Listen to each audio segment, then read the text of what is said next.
ವಿದ್ಯಾರ್ಥಿಗಳೇ 8ನೇ ತರಗತಿ ಗಣಿತ. ಅದರಲ್ಲಿ ನಾವಿವತ್ತು ಅಧ್ಯಾಯ 2 ಘಾತಾಂಕಗಳ ಆಟ ಅಂತೇಳಿ, ಇದನ್ನು ಇಂಗ್ಲೀಷಲ್ಲಿ ಪವರ್ ಪ್ಲೇ ಅಂತ ಕರೀತಾರೆ. ನಾವು ಕ್ರಿಕೆಟಲ್ಲಿ ಪವರ್ ಪ್ಲೇ ಅನ್ನೋದು ಕೇಳಿರ್ತೀರಿ ನೀವು ಹುಡುಗರು ವಿಶೇಷವಾಗಿ.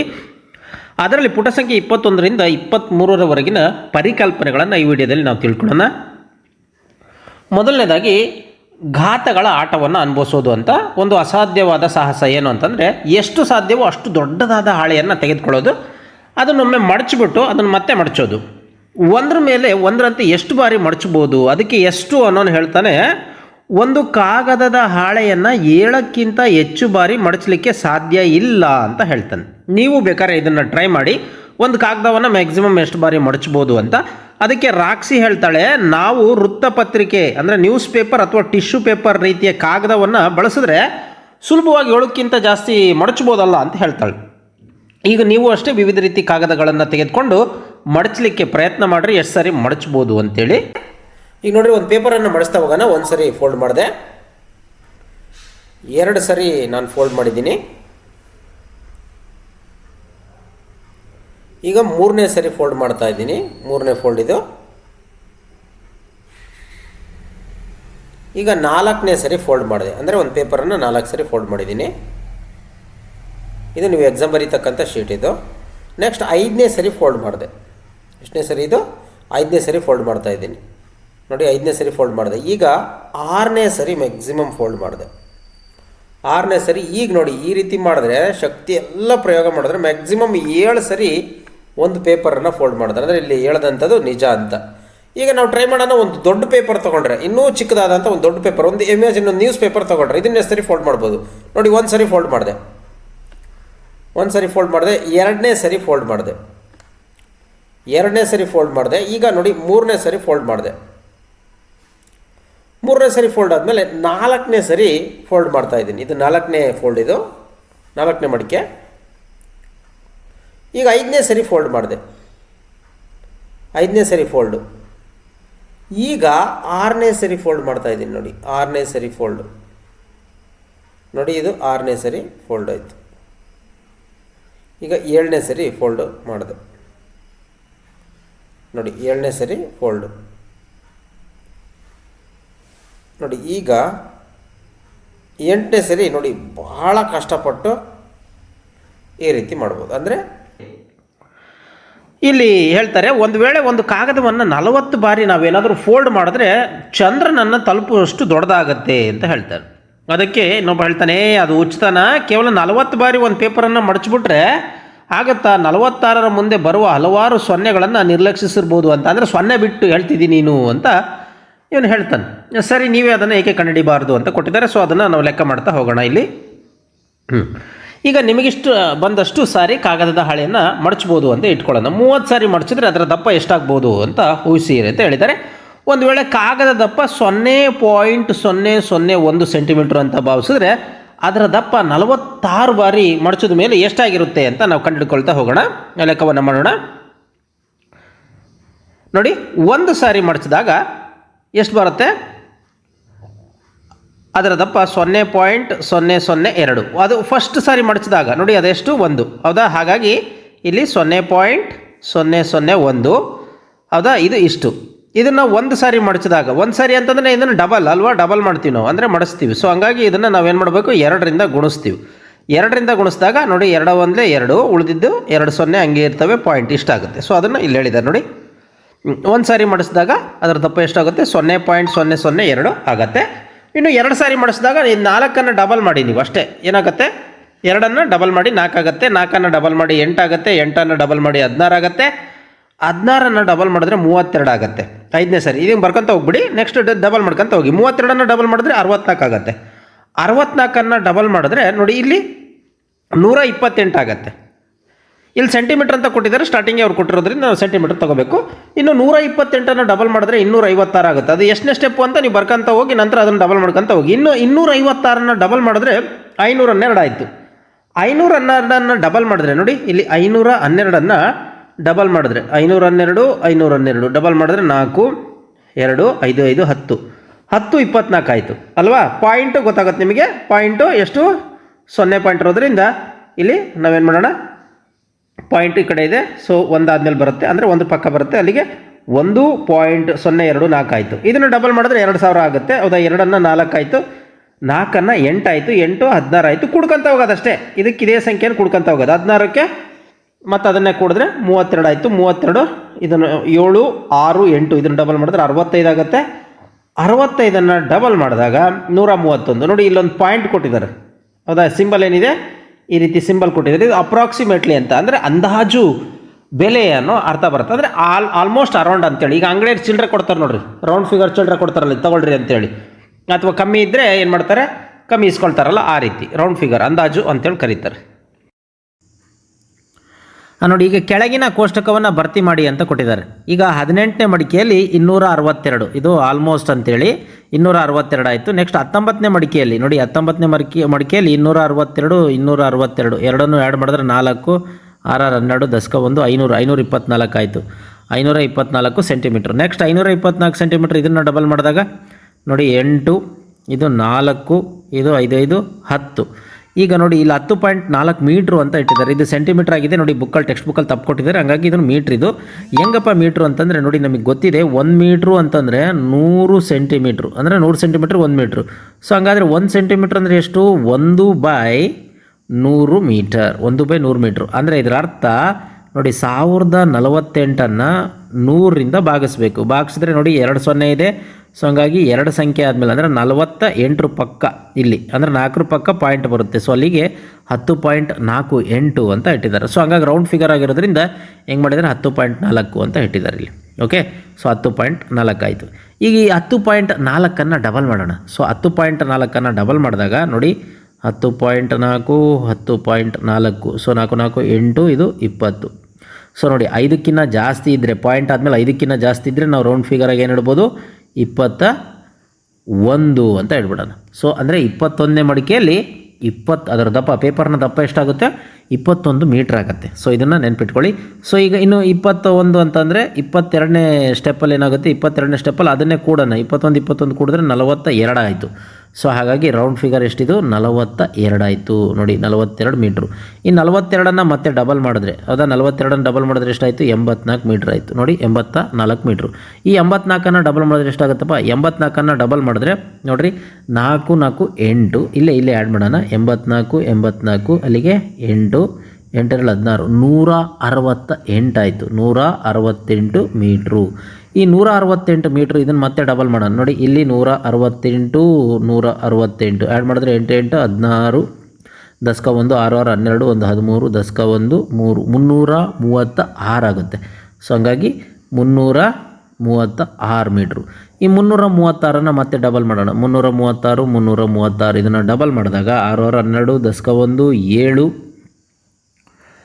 ಹೌದಾ. ನೆಕ್ಸ್ಟು 3 3 6, ಇದು ಎಷ್ಟಾಯಿತು, 672 ಮೀಟ್ರ್ ಆಯಿತು. ಸೊ ನೋಡಿ 672 ಮೀಟ್ರು, 672 ಮೀಟ್ರ್ ಆಯಿತು. ಸೊ ನೋಡಿ ಇಲ್ಲೊಂದು ಗಮನಿಸಬೇಕಾದಂಥ ಒಂದು ಅಂಶ ಏನಪ್ಪ ಅಂತಂದರೆ ನೋಡಿರಿ, 26 ಮಡಿಕೆ ಆದ ನಂತರ 672 ಅಂದರೆ ಆಲ್ಮೋಸ್ಟ್ ರೌಂಡ್ ಫಿಗರ್ ಇಟ್ಟಿದ್ದಾರೆ ಇಲ್ಲಿ, 670 ಮೀಟ್ರು. ಇದು ದುಬೈನಲ್ಲಿರ್ತಕ್ಕಂಥ ಜಗತ್ತಿನ ಅತಿ ಎತ್ತರದ ಕಟ್ಟಡವಾದಂಥ ಬುರ್ಜ್ ಖಲೀಫಾದ ಎತ್ತರ ಏನಿದೆ 830, ಅದಕ್ಕೆ ಆಲ್ಮೋಸ್ಟ್ ಸಮನಾಗಿದೆ ಅಂತ ಹೇಳ್ತಾರೆ. ಇದು ನೋಡಿ 830, ಹೌದಾ. 830 ಅಂತಂದರೆ ಇದ್ರ ಉದ್ದ 830 ಮೀಟ್ರು. ಇದು ಜಗತ್ತಿನ ಅತಿ ಎತ್ತರದ ಏನು ಕಟ್ಟಡ ಇದು, ಬುರ್ಜ್ ಖಲೀಫಾ ಅನ್ನೋದು ದುಬೈನಲ್ಲಿ ಬರುತ್ತಿದ್ದು. ಸೊ ಇದು ಇಷ್ಟಿದ್ರೆ ಇದು 670 ಮೀಟ್ರು. ಅಂದರೆ ಪೇಪರನ್ನು 26 ಸರಿ ಮಡಚಿದ್ರೆ ಆಲ್ಮೋಸ್ಟ್ ಇಲ್ಲಿಗೆ ಬಂದುಬಿಡುತ್ತೆ ಅನ್ನೋ ಅರ್ಥ ಇಲ್ಲಿ ಕೊಟ್ಟಿದ್ದಾರೆ. ಓಕೆ, ಈಗ 27ನೇ ಮಡಿಕೆ, ಹೌದಾ. ಈಗ ನೋಡಿ ಫಸ್ಟು 26ನೇ ಮಡಿಕೆ ಎಷ್ಟಾಯಿತು, 26ನೇ ಮಡಿಕೆ 672 ಮೀಟ್ರ್ ಆಯಿತು. ಸೊ 27ನೇ ಮಡಿಕೆ ಅವರೇ ಕೊಟ್ಬಿಟ್ಟಿದ್ದಾರೆ. 27ನೇ ಮಡಿಕೆ 1.3 ಕಿಲೋಮೀಟರ್ ಅಂತೇಳಿ ಅವರೇ ಕೊಟ್ಬಿಟ್ಟಿದ್ದಾರೆ. ಎಷ್ಟು, 26ನೇ ಮಡಿಕೆ 1.3 ಕಿಲೋಮೀಟ್ರು. ಈಗ 28ನೇ ಮಡಿಕೆ ಇದನ್ನು ಡಬಲ್ ಮಾಡೋದು, 1.3 1.3 ಅಲ್ಲಿಗೆ 6 2, ಅಲ್ಲಿಗೆ ಎಷ್ಟಾಯಿತು, 2.6 ಕಿಲೋಮೀಟ್ರ್ ಆಯಿತು. ಸೊ ಕಿಲೋಮೀಟ್ರ್ ಯಾಕೆ ಬಂತು ಅಂತಂದರೆ ಗೊತ್ತಿದೆಯಲ್ಲ, ಕಿಲೋಮೀಟ್ರು 1 ಕಿಲೋಮೀಟ್ರಿಗೆ ಎಷ್ಟು ಮೀಟ್ರ್ಗಳು, 1000 ಮೀಟ್ರ್ಗಳು, ಹೌದಾ, 1000 ಮೀಟ್ರ್. ಹಂಗಾಗಿ 1000ದಿಂದ ಭಾಗಿಸ್ಬಿಟ್ರೆ ಇದು ಬರುತ್ತೆ. ಓಕೆ, ಈಗ ಅದೇ ರೀತಿ 29ನೇದರಲ್ಲಿ ಈಗ 2.6 2.6 ಇದನ್ನು ಕೂಡಿದ್ರೆ ನೋಡ್ರಿ 6 6 12 ದಶಕ 1 5 5.2 ಇದರ ದಪ್ಪ ಎಷ್ಟು 5.2 ಕಿಲೋಮೀಟರ್. ಸೊ ನೆನ್ಪಿಟ್ಕೊಳ್ಳಿ. ಅದೇ ರೀತಿ 30 ಆದಾಗ 30 ಅಂತಂದರೆ ಇದನ್ನು ಡಬಲ್ ಮಾಡೋದು 5.2 5.2 ಮಾಡಿದ್ರೆ 4 ಇದು 10 ಅಲ್ಲಿಗೆ 10.4 ಕಿಲೋಮೀಟ್ರ್ ಆಗಿರುತ್ತೆ. 10.4 ಕಿಲೋಮೀಟ್ರ್ ಆಗಿರುತ್ತೆ. ನೋಡಿರಿ ಇಲ್ಲೊಂದು ಇಂಟ್ರೆಸ್ಟಿಂಗು ಫ್ಯಾಕ್ಟು ಬರುತ್ತೆ. ಸೊ 30 ಮಡಿಕೆಗಳ ನಂತರ ಸೊ ಎಷ್ಟಾಗುತ್ತೆ 30 ಮಡಿಕೆಗಳ ನಂತರ 10.4 ಕಿಲೋಮೀಟ್ರ್ ಅಂತಿದೆ. ಇಲ್ಲಿ ರೌಂಡ್ ಫಿಗರಾಗಿ ಏನು ಮಾಡಿದರೆ 10.7 ಕಿಲೋಮೀಟ್ರ್ ಅಂತಿದೆ. ಇದು ವಿಮಾನ ಹಾರತ್ತಲ್ಲ, ವಿಮಾನ ಹಾರತಕ್ಕಂಥ ಸಾಮಾನ್ಯ ಎತ್ತರಕ್ಕೆ ಸಮ ಆಗಿದೆ.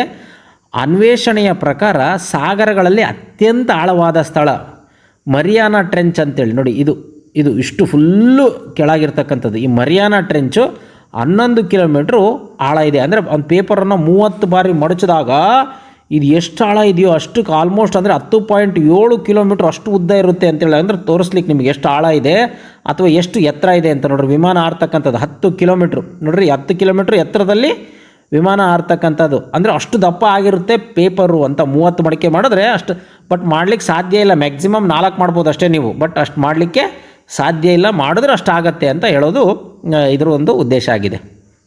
ಇನ್ನು 31ನೇ ಮಡಿಕೆ. ಈಗ 30ನೇ ಮಡಿಕೆಗೆ ಎಷ್ಟಾಯ್ತಪ್ಪ 10.7. ಇಲ್ಲೇ ತೊಗೊಂಬಿಡೋಣ ನಾವು 10.7, ಯಾಕಂದರೆ ಇಲ್ಲಿ ಕೊಟ್ಟಿದ್ರೆ ಇಲ್ಲಿಂದ ಮುಂದೆ ಕಂಟಿನ್ಯೂ ಮಾಡ್ಕೊಂಡು ತೊಗೋಣ.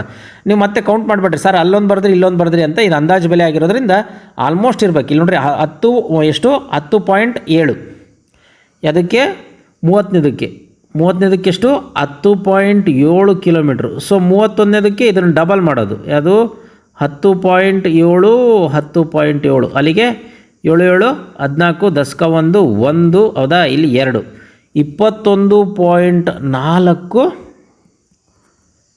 ಕಿಲೋಮೀಟ್ರ್. ಎಷ್ಟನೇ ಮಡಿಕೆಗೆ 31ನೇ ಮಡಿಕೆಗೆ ಹೌದಾ. ನೋಡಿ 30 ಮಡಿಕೆಗಳ ನಂತರ ಅಂತ ಕೊಟ್ಟಿದ್ದಾರೆ. ಸೊ ಇಲ್ಲಿ 30 ಮಡಿಕೆಗೆ ಎಷ್ಟಾಯಿತು 30 ಮಡಿಕೆಗೆ 10.4 ಕಿಲೋಮೀಟ್ರ್ ಆಯಿತು.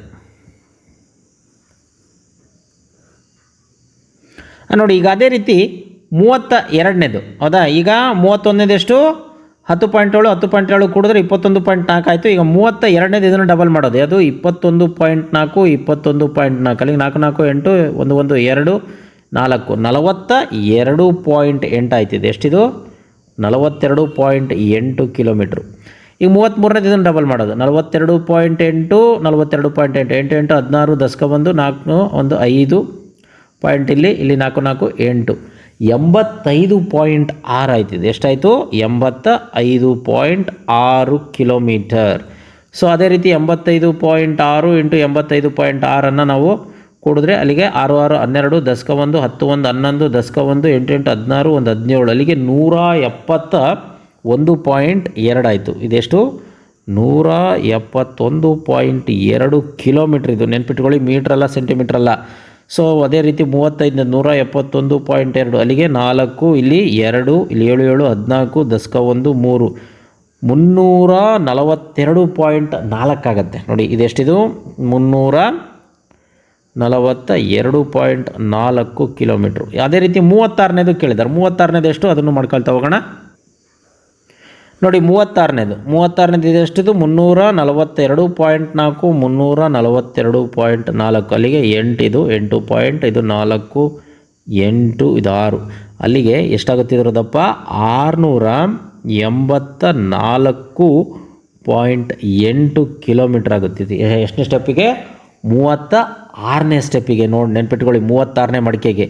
ಸೊ ಅದೇ ರೀತಿ ಇದು 684.8 684.8 ಇದನ್ನು ಆ್ಯಡ್ ಮಾಡಿದ್ರೆ 8 8 16 ದಶಕ 1 ಇದು 9 8 8 16 ದಶಕ 1 ಇದು 6 6 12 1 13 1369 ಆಯ್ತು. ನೋಡಿ ಇದೆಷ್ಟಾಯಿತು 1369.6 ಕಿಲೋಮೀಟ್ರ್ ಆಯ್ತು.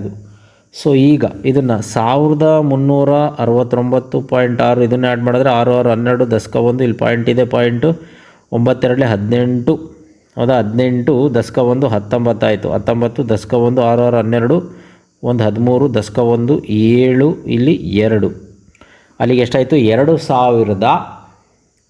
739.2 ಎಷ್ಟಿದು 2739.2 ಕಿಲೋಮೀಟ್ರ್ ಆಗುತ್ತೆ.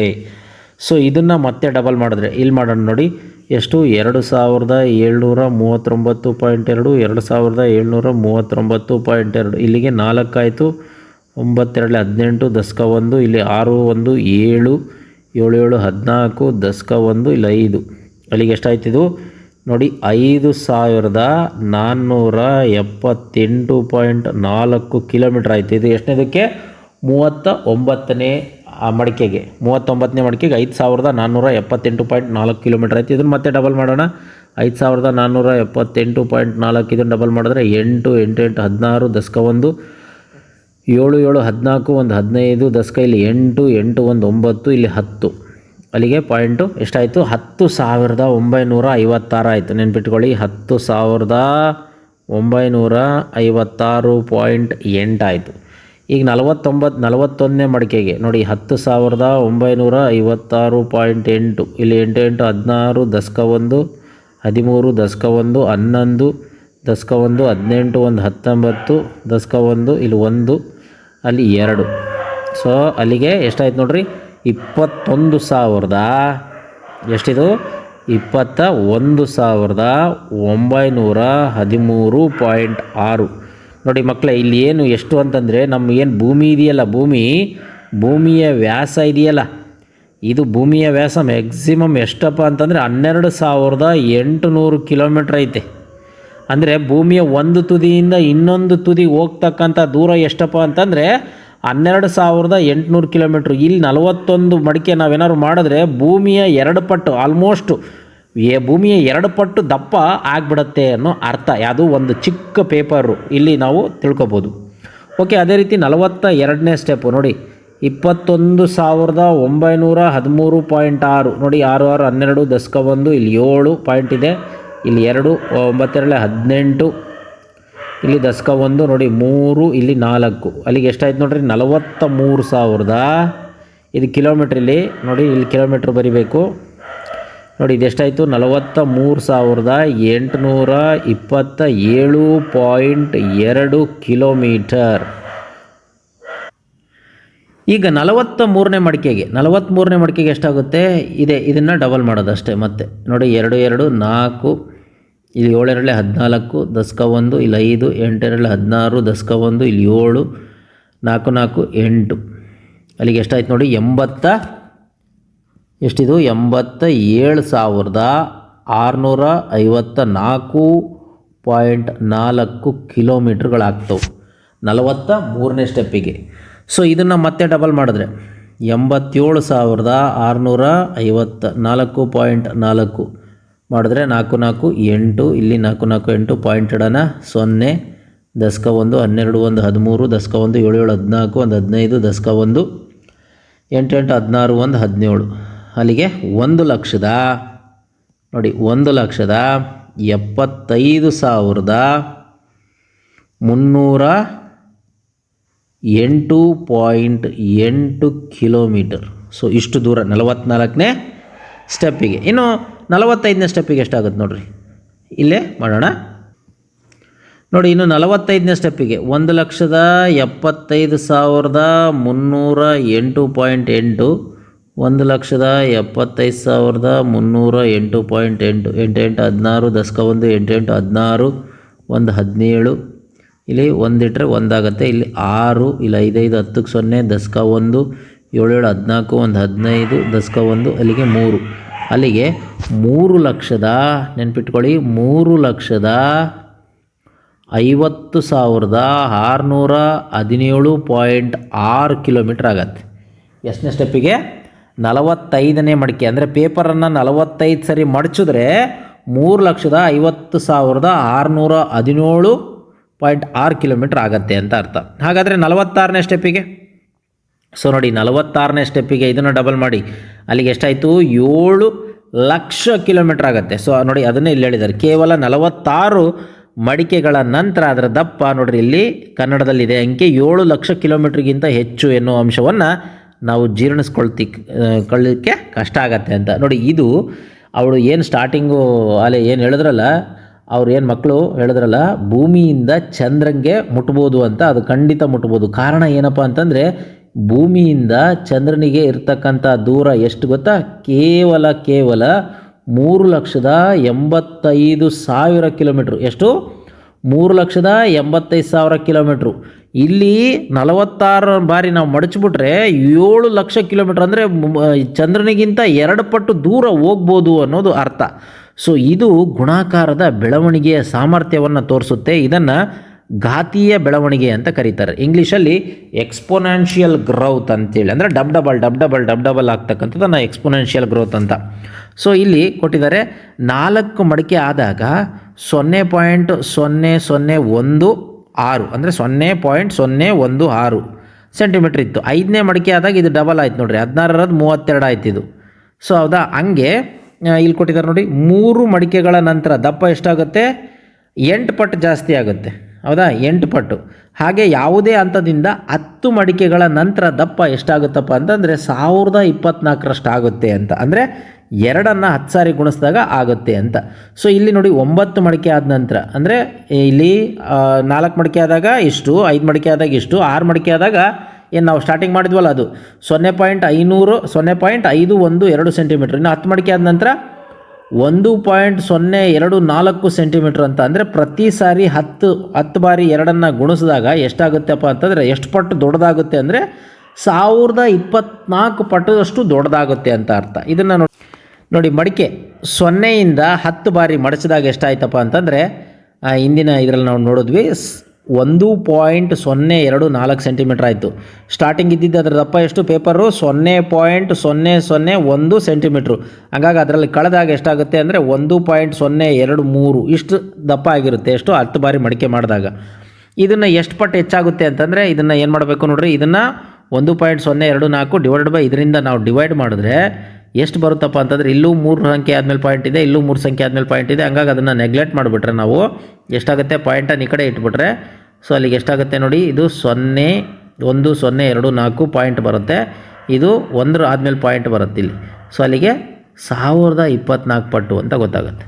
ಸೊ ಅದೇ ರೀತಿ 10ರಿಂದ 20 ಪಟ್ಟು ಜಾಸ್ತಿ ಮಾಡಿದಾಗ, 10ರಿಂದ 20 ಪಟ್ಟು ಜಾಸ್ತಿ ಮಾಡಿದಾಗ ನಾವೇನು ಹಿಂದ್ಗಡೆ ಪಟ್ಟಿಯಲ್ಲಿ ನೋಡಿದ್ವಿ, ಎಷ್ಟಾಯ್ತಿದು? 10.48 ಮೀಟ್ರ್ ಬಂದಿತ್ತು. ನೆನಪಿದೆಯಾ? 10.48 ಮೀಟ್ರು. ಇದನ್ನು ಎಷ್ಟಿತ್ತು? 10ನೇ ಮಡಿಕೆಯಲ್ಲಿ ಎಷ್ಟಿತ್ತು? 1.024. ಅದನ್ನು ಕಳೆದಾಗ ಎಷ್ಟು ಬಂತು? 10.474 ಮೀಟ್ರು. ಸೊ ಇದನ್ನು ಮತ್ತೆ ನೆನ್ಪಿಟ್ಕೊಳ್ಳಿ, ಯಾವುದರಿಂದ ಏನಿದು ಬಂತಲ್ಲ, ಇದನ್ನು ಇದರಿಂದ ಭಾಗಿಸಿದಾಗ ಎಷ್ಟು ಬರುತ್ತೆ? ಎಗೇನ್ ಇಷ್ಟೇ ಬರುತ್ತೆ. ಅಂದರೆ 1024 ಪಟ್ಟು. ನೀವೇನು ಲೆಕ್ಕ ಮಾಡೋದು ಬೇಕಿಲ್ಲ, 1024 ಪಟ್ಟೆ ಬರುತ್ತೆ. ನೆಕ್ಸ್ಟ್ 20ರಿಂದ 30 ಪಟ್ಟು ಕೊಟ್ಟಿದ್ದಾರೆ. 20ರಿಂದ 30 ಪಟ್ಟು ಕೊಟ್ಟಾಗ ಎಷ್ಟಾಗುತ್ತೆ? ಎಷ್ಟಾಯಿತು ಸ್ಟಾರ್ಟಿಂಗು?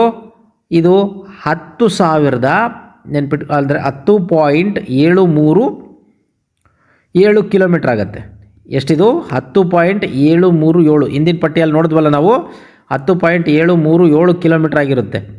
ಅದನ್ನು ಯಾವುದರಿಂದ ಅಂತಂದರೆ, ಇಲ್ಲಿ ನೋಡ್ರಿ, ಇದರಿಂದ ನಾವು ಕಳೆದುಬಿಟ್ರೆ, ಅಂದರೆ 20ನೇದಾದಾಗ ಎಷ್ಟಿತ್ತು ಅಂತ ಅದನ್ನು ಕಳೆದುಬಿಟ್ರೆ ಅದು ಎಷ್ಟು ಬರುತ್ತೆ? 10.726 ಕಿಲೋಮೀಟ್ರ್ ಬಂತು. ಈಗ ಸ್ಟಾರ್ಟಿಂಗ್ ಇಲ್ಲಿ ಏನಿದೆ 10ರಿಂದ 20 ಎಷ್ಟಾಗಿತ್ತು? ಇಷ್ಟು. ಇದನ್ನು ಹಿಂದ್ಗಡೆ ಇರ್ತಕ್ಕಂಥದ್ದು ಇದರಿಂದ ಭಾಗಿಸಿದ್ರೆ ಎಗೇನ್ ಮತ್ತೆ 1024 ಬರುತ್ತೆ. ಅಂದರೆ 1024 ಪಟ್ಟು ಜಾಸ್ತಿ ಆಗ್ತಾ ಇದೆ ಅಂತ. ಪ್ರತಿ 10 ಸಾರಿ ಪೇಪರನ್ನು ಫೋಲ್ಡ್ ಮಾಡಿದಾಗ 1024 ಸಾರಿ ಫೋಲ್ಡ್ ಆಗ್ತಾ ಇದೆ ಅಂತ. ಇನ್ನು 30ರಿಂದ 40 ಸಾರಿ ಮಾಡಿದಾಗ ಎಷ್ಟಾಯ್ತಪ್ಪ ಅಂತಂದರೆ, ಅದು 10,955 ಕಿಲೋಮೀಟ್ರ್ ಆಗುತ್ತೆ. ಅದನ್ನು ಹಿಂದ್ಗಡೆ ಇಲ್ಲೇನಿತ್ತು ಇದರಿಂದ ಕಳೆದ್ರೆ ಎಷ್ಟು ಬರುತ್ತಪ್ಪ ಅಂತಂದರೆ 10,984.2 ಕಿಲೋಮೀಟ್ರ್ ಆಗುತ್ತೆ. ಇದು 10,955 ಕಿಲೋಮೀಟ್ರನ್ನ ಇಲ್ಲೇನು ಹಿಂದ್ಗಡೆ ಇದೆಯೋ 10,710.737 ಕಿಲೋಮೀಟ್ರಿಂದ ಭಾಗಿಸಿದಾಗ ಅದು ಎಗೇನ್ ಮತ್ತೆ 1024 ಪಟ್ಟು ಜಾಸ್ತಿ ಆಗುತ್ತೆ. ಸೊ ಈಗ ಇದರ ಮುಂದಿನ ಹಂತದಲ್ಲಿ ನಾವೇನು ಮಾಡೋಣ, ಘಾತಾಂಕಗಳ ಆಟದಲ್ಲಿ ಈ ಘಾತಾಂಕಗಳು ಅಂದರೆ ಏನು ಅನ್ನೋದನ್ನು ನಾವು ತಿಳ್ಕೊಳ್ತಾ ಹೋಗೋಣ.